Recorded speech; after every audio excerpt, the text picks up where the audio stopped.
Special అప్పుడు ఎప్పుడైనా సరే ఇలా ఇంట్లోనే పూరి కోవా చాలా చాలా టేస్టీగా సింపుల్ ప్రాసెస్లో దీన్ని టేస్టీగా ఎలా తయారు చేసేసుకోవాలో ఈ ప్రాసెస్ ఏంటనేది ఈ వీడియోలో డీటెయిల్డ్గా చూసేద్దాం. చివరి దాకా చూసేయండి.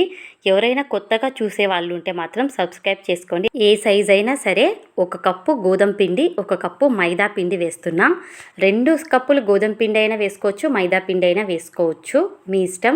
ఇక్కడ చిటికెడంతా సాల్ట్ వేసేసుకొని 2 స్పూన్లంతా ఇక్కడ బెల్లం వేసేసుకొని ఇదే ప్లేస్లో చక్కెరైనా వేసుకోవచ్చు, కానీ నేను బెల్లం వేస్తున్నాను. చిటికెడంతా ఇలాచి పౌడర్ కూడా వేసేసుకొని కొద్ది వాటర్ పోసుకుంటూ పిండి అనేది ఎలా ఉండాలంటే రవ్వ దోశలకు పోస్తారు కదా పిండి, అంత లూజ్గా ఉండాలి పిండి. చిటికెడు వంట సోడా కూడా వేస్తున్నా నేను ఇక్కడ. ఇప్పుడు చూపిస్తున్న విధంగా పిండి అనేది బాగా ఇలా బీట్ చేసేసుకోవాలి. చూడండి, పిండి అనేది ఇలా కింద పోసినప్పుడు గంట అనేది పతలాగా కనపడుతుంది. మందం ఉందంటే మాత్రం పిండి అనేది గంట కనపడదు.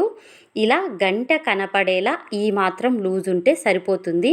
దీన్ని మూత మూసేసుకొని ఒక్క 10 నిమిషాలు లేదా 20 నిమిషాలు పక్కన పెట్టేసుకొని ఈలోపు కోవా తయారు చేసేసుకోవడానికి నేను ఇక్కడ ఒక ప్యాకెట్ పాలను తీసుకొని, ఈ పాలు అనేది ఫస్ట్ పొంగు రావాలి. పచ్చిపాలు అయితే మాత్రం పొంగు రావాలి, లేదా అలాగే ఉడికిచ్చేసుకోవచ్చు.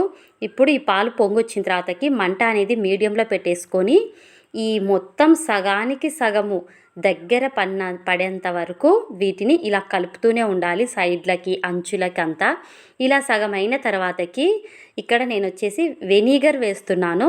నిమ్మరసం ఉంటే కూడా వేసుకోవచ్చు, ఏది అవైలబుల్ ఉంటే అది. నాకైతే ఇక్కడ నిమ్మరసం బదులుగా వెనిగర్ ఉంటే వేస్తున్నాను, ఒక చిన్న స్పూన్ అంతా. ఈ ప్రాసెస్ అంతా మీడియం మంట మీదనే జరగాలి. ఇప్పుడు తగినంత ఒక 2 స్పూన్లంతా షుగర్ వేస్తున్నాను నేను ఇక్కడ. ఈ షుగరు అంతా కలిసేలా దగ్గర పడేలా వేసుకున్న తర్వాతకి ఒక చిటికెడంతా ఇలాచి పౌడర్ కూడా వేసేసుకొని ఇందులోకి అంతా ఇలా దగ్గర పడేంత వరకు మీడియం మంట మీదనే వీటిని వేంపేసుకోవాలి. ఇలాచి పౌడర్ అనేది నేను చూపించడం మర్చిపోయాను. ఈ మాత్రం లూజ్ ఉంటే సరిపోతుంది, చల్లగైలోపు కొంచెం దగ్గర పడుతుంది. పెన్నంలో నుంచి కొద్దిగా చల్లగా అయిన తర్వాతకి కప్పులోకి వేసేసుకోవాలా. అలాగే పెట్టేశామంటే గట్టి పడిపోతుంది పెన్నంలోనే. ఇప్పుడు దీన్ని పక్కన పెట్టేసుకొని కోవాని ఇంకో కడాయి పెట్టేసుకొని 1 కప్పు షుగర్ వేసేస్తున్నా నేను ఇక్కడ పాకం కోసం అనేసి. సగం కప్పు వాటర్ పోసేసుకుంటే సరిపోతుంది. షుగర్ అంతా కరిగిన తర్వాతకి ఇందులోకి ఒక చిటికెడంతా ఇలాచి పౌడర్ కూడా వేసేస్తున్నాను ఇందులోకి. ఇప్పుడు ఇది జిగుటు పాకం ఎలా రావాలంటే తీగ పాకానికి కొంచెం దగ్గరలో ఉన్నప్పుడు అప్పుడు స్టవ్ అనేది బంద్ చేసుకోవాలి. ఎక్కువ లూజు పాకం వద్దు, మరి తీగ పాకం అవసరం లేదు. కొంచెం తీగ పాకానికి దగ్గరికి వచ్చినప్పుడు స్టవ్ బంద్ చేసుకొని పక్కన పెట్టుకుంటే సరిపోతుంది. ఇప్పుడు ఇంకో కడాయి పెట్టుకొని ఆయిల్ వేసి ఆయిల్ హీట్ ఎక్కాక మంట అనేది పూర్తి మీడియంలోకి పెట్టేసుకొని చూపిస్తున్న విధంగా ఇలా గంటతోని వేసేసుకోవడమే. ఇంతేనండి, ఒకే డైరెక్షన్లో. పిండి మందం ఉందంటే మాత్రం అస్సలు సాగదు. ఇలా లూజ్గా ఉంటేనే పిండి అనేది ఇలా వెడల్పుగా వస్తుంటుంది. వేసిన తర్వాతకి ఈ మాత్రం ఉంటే సరిపోతుంది. మందం వేసామంటే తినేటప్పుడు చాలా మందంగా ఉంటుంది. ఎండిన రొట్టె ఎలా ఉంటుందో అలా సాగబికాల్సి వస్తుంది. ఈ మాత్రం మందం ఉంటే లూజ్గా సరిపోతుంది. ఈ గంటె మందం ఉంది అంతే. మనకి పూరి ఏ మందం అయితే ఉంటుందో ఆ మందం ఉంటే సరిపోతుంది, ఎక్కువ మందం వేసుకోవద్దు. అది ఎలా వస్తుందంటే పిండిని బట్టి మందం వస్తుంది. మనం పిండి అనేది ఎంత లూజు కలుపుకుంటే మనకు రేక్ అనేది అంత పతలాగా వస్తుంది. మీడియం మంట మీదనే కాల్చేసుకోవాలి ఒక మంచి కలర్ వచ్చేంత వరకు. కొన్ని రౌండ్ షేప్ వచ్చాయి, కొన్ని రౌండ్ షేప్ అనేది రాలేదు. మనకు వేసే విధానాన్ని బట్టి వేస్తూ ఉంటే నీట్గా వచ్చేస్తుంది. నేను ఇది 2వ సారి ట్రై చేయడం. కొంచెం ఈ మాత్రమన్నా వచ్చేసాయి. ఎక్స్పీరియన్స్ అనేది బాగా ఉండాలి ఇందులో. చేస్తూ ఉంటే ఆటోమేటిక్గా వచ్చేస్తాయి. ఇప్పుడు పాకాన్ని ఒక గిన్నెలోకి వేసుకున్నాం కదా, ఈ చేసిన వాటినల్లా పాకంలో 1 నిమిషం పాటు ఇలా పెట్టేసుకొని అన్నిటినీ వడబోసుకునే గిన్నెలోకి వేసేసుకోవడమే. ఇంతేనండి, ఈ పాకంలో ఎక్కువసేపు ఉండాల్సిన అవసరం లేదు. ఇప్పుడు కోవా రెడీ చేసేసుకున్న కోవాని 1 సైడ్ అనేది ఇలా పట్టించేసి ఫోల్డింగ్ చేసేసేయడమే.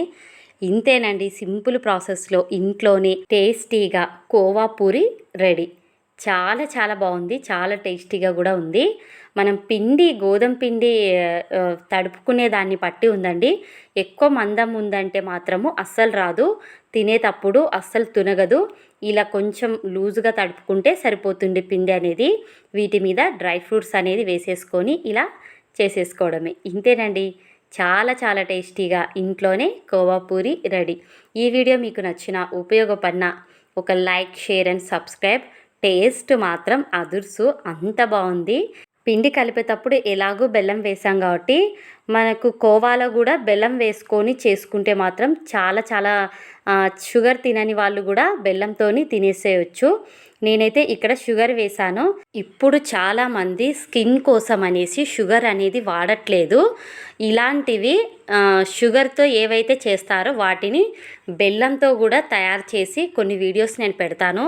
దీన్ని మాత్రం ఇంకోసారి కూడా కోవాకి, పాకానికి ఎలాగైతే షుగర్ వాడానో వాటికి గుడక బెల్లంతోనే నెక్స్ట్ టైము ఖచ్చితంగా ట్రై చేసి ఖచ్చితంగా మరొక వీడియోలో చేసి పెట్టేస్తాను. ఇంతేనండి ఈ వీడియో అయితే. ఈ వీడియో మీకు నచ్చిన, ఉపయోగపడిన లైక్, షేర్, సబ్స్క్రైబ్.